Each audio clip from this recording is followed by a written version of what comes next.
In Campania alcune criticità del sistema sanitario pesano sull'emergenza Covid. L'inviato Roberto Taglialegna.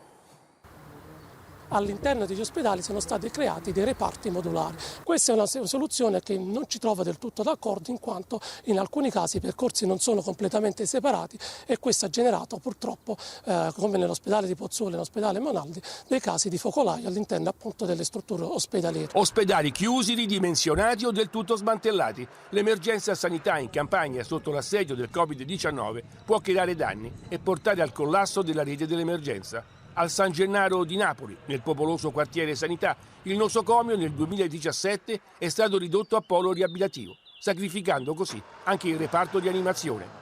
Ospedale Incurabili, chiuso con disposizione della ASL di Napoli nell'aprile del 2019. Altra zona grigia è rappresentata dall'ospedale del Mare, nella cui area sorgerà l'ospedale da campo voluto dal governatore De Luca, struttura di secondo livello che non è mai decollata, creando di fatto così un cortocircuito nell'assistenza sanitaria napoletana. Sono 22 anni che il polo universitario di Caserta aspetta di essere inaugurato. 350 posti letto che oggi avrebbero fatto sicuramente comodo e soprattutto 250 milioni di euro mandati in fumo. È proprio nell'emergenza che gli sprechi del passato e i fallimenti della politica ci mostrano la dura realtà.